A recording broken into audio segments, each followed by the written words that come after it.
Before the story, don't forget to like my videos. I will like you to subscribe to my channel and also make a comment in the comment box.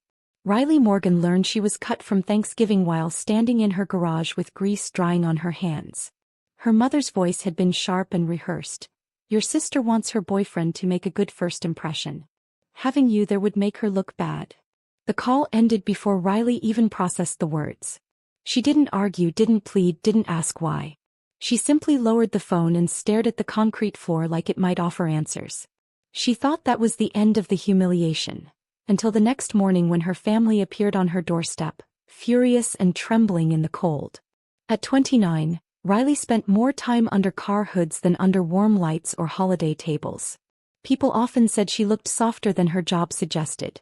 Dark hair pulled back, expressive eyes, a face that stayed feminine even when streaked with engine grease. But none of that mattered to her family. To them she was useful, not valued. She grew up in a house built on appearances, where Marion Morgan curated every detail like a polished brochure. Next to her younger sister Celeste, shiny, graceful and always adored, Riley was the background character. Celeste dazzled. Celeste commanded applause. Riley fixed things. Her father Albert praised Celeste endlessly for her PR job and charming smile. Riley meanwhile was handy. Not talented, not gifted, just someone who kept things running. So Riley learned early not to challenge the Morgan family narrative. She kept her head down and helped. If the sink leaked, she repaired it. If Celeste dented her car, Riley sped across town at midnight. If her parents missed a bill, she quietly paid it. She poured herself out so consistently that she barely noticed how hollow she'd become. Only her garage felt like hers. Concrete, oil, engines that never judged her. So when Marion uninvited her from Thanksgiving, Riley wasn't surprised. It still hurt, a deep, familiar ache, but it wasn't new. Marion had used that same cold, polished tone when she said, "Celeste wants a perfect first impression. Your presence might complicate things." Riley stared at her phone long after the call ended. The lights overhead buzzed softly. Outside, the winter wind pushed against the garage doors. The idea that her own family could cut her out so casually settled heavy in her chest. Yet something clicked quietly inside her, like a bolt finally tightening after years of being loose. She cleaned her tools, locked her garage and went home alone. For the first time she wondered what life might look like if she built something separate from them. That clarity didn't turn to anger. It simply anchored her. But the next morning shattered the fragile peace. Someone pounded on her door so hard the frame shook. Half asleep, hair loose around her shoulders, she opened it to find Marion, Albert, Celeste and Celeste's boyfriend Drew Halston, crowded together on her porch. Their faces were flushed with cold and fury. Marion didn't bother with a greeting. "Why did you tell people you weren't invited?" "I didn't tell anyone," Riley replied. "You must have," Marion snapped. "Your grandmother called us asking what happened. Do you know how humiliated we were?" "Humiliated," Riley repeated softly, the same word used when she was told she'd ruined Celeste's perfect image. Albert shook his head in disappointment.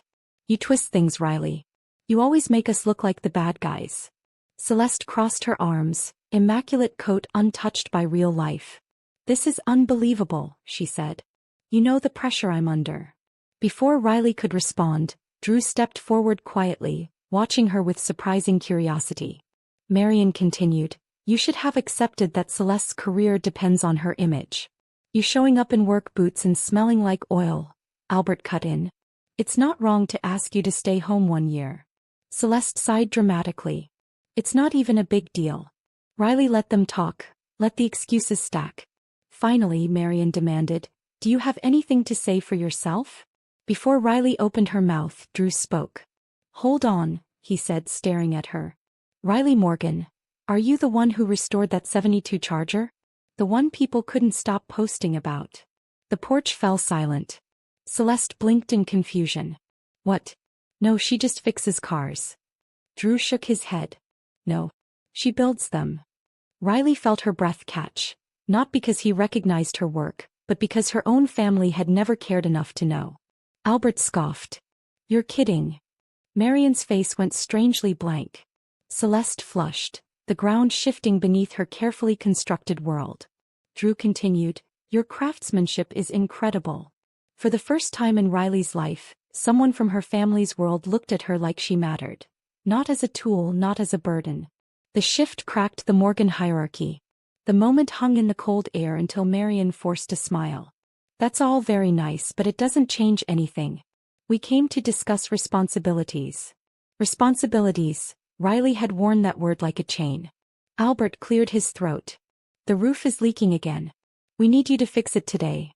Celeste stepped closer. And I need money for decorations for a work event. Could you transfer it this weekend? Riley stared. You're asking me for money after uninviting me? Celeste rolled her eyes. Don't be dramatic. This is separate. Marian added, family helps family. Irony burned in Riley's chest. They hadn't come to apologize. They had come to collect. Drew's eyes widened. You're serious? After everything you just said to her? Albert barked. This is none of your concern. Drew looked at Riley. Is this normal? Riley didn't answer. She didn't need to. Celeste groaned. Can we focus? I need the money and Dad told everyone you'd fix the roof. Don't make us look stupid. There was again. Image. Always image. Something inside Riley settled, sinking into place like sand. No, she said. Steady. Final. I'm not paying for decorations. What did you say? I'm done covering bills. Not anymore. Silence cracked through the cold. Albert stepped forward. After everything we've done for you, you mean raising me? Riley cut in. That was parenting, not a loan. Celeste scoffed. You're being ridiculous. No, Riley repeated calmly. Marian's voice sharpened. We raised you. And I'm grateful, Riley said. But that's not a lifetime contract. The wind whistled around them, carrying the shock back toward her. Drew murmured, good for you. Celeste's face twisted. Why are you taking her side? Because she isn't wrong, he said. The balance shifted sharply. Marian flushed. Albert clenched his fists. Celeste's eyes filled with rage. You'll regret this, Albert snapped. Riley didn't feel fear, only freedom. Leave, she said. They hesitated until Drew stepped subtly toward Riley instead of them. The move broke whatever authority they thought they held. With slammed doors and furious muttering, they left. Riley watched them drive off, breath steady. A line had been drawn, one that couldn't be erased. Snow piled around the garage as Christmas Eve arrived. Inside, heaters hummed, string lights glowed, and warmth filled the space. People she cared for laughed gently. Mr. Bennett told stories about winter mail routes. Teens from the shelter teased one another about burnt rolls. Little Lila raced between tables clutching a crooked star cookie. Tasha hugged Riley so tightly she laughed. It wasn't curated. It wasn't polished. It was real. And for the first time Riley felt like she belonged somewhere. She was reaching for more cider when the garage doors rattled violently. They burst open with a blast of icy air, and three voices she knew too well. Marian, Albert, Celeste. Their anger poured into the room like a storm breaking. You humiliated us. Marian shouted, her voice echoing. Do you know what our relatives said after you abandoned Thanksgiving? After you told lies about us? Albert pointed aggressively. You think you're better than us now with your garage and your followers. Celeste shoved forward, mascara streaking her cheeks. Drew left, she choked out. He walked out on Christmas. He said he needed space, from my family and from me. She glared at Riley. This is your fault. Riley shook her head. I didn't make him leave. You took him from me. Celeste shrieked, just as a familiar voice answered. No, Drew said firmly from behind them. She didn't. Celeste spun. Why are you here? Because I wanted to be someplace genuine tonight, he replied. Your sister built something here. And you, his voice thinned. You never appreciated who she is. Marian gasped. Excuse me. Drew ignored her. He looked at Riley. I'm sorry you lived with this dynamic so long. Albert scoffed. We're her family, not you. Family doesn't use someone like a tool, Drew said. Celeste's voice cracked. You're choosing her? I'm choosing decency, he answered. Marian turned to Riley. Tell him he's wrong. Tell him you didn't pay our bills. Tell him we didn't rely on you. Riley walked to her workbench, opened a drawer, and pulled out a brown envelope she had prepared weeks earlier. She handed it to Albert. These are the payments, she said. Everything I've covered for you over the years. Albert snatched it triumphantly until he opened it. His triumph dropped from his face. Difference. Repairs. Late fees. Emergencies. Marion paled. Celeste trembled. You kept track. Marion whispered. No, Riley said. I kept boundaries. You ignored them. A heavy silence replaced the storm of accusations. You're unbelievable, Albert said, voice shaking. We raised you. I owe you honesty, Riley answered. And here it is, I'm done. Celeste screamed. You ruined everything. Drew stepped between them.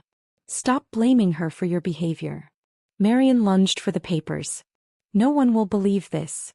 Riley gestured around the room. They already do.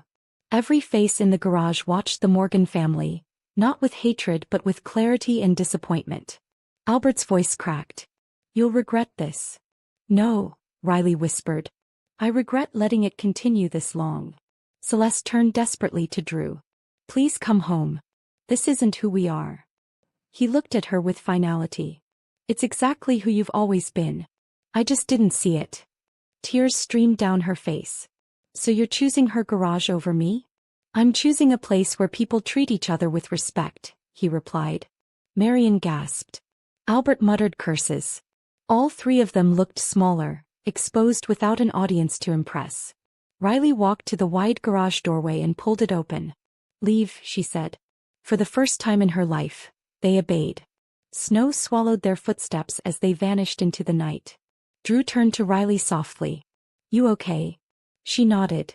Peace, not anger, filled her chest. She walked back into the warmth where her chosen family waited. Let's eat, she said.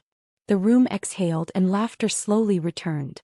The storm outside roared through the night, but inside something lighter formed, like the air understood she was no longer carrying two families on her shoulders. People finished their meals, resumed soft conversations, and offered gentle smiles.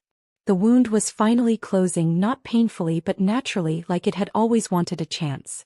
Drew stayed a while, helping Mr. Bennett to his car and packing leftovers for the teens. Before he left, he touched Riley's shoulder. You built something good, he said. Don't let anyone take it from you. Days passed. Her parents' silence felt less like punishment and more like freedom. Room to breathe, grow, exist without their shadow. Work picked up. The teens returned for Saturday lessons.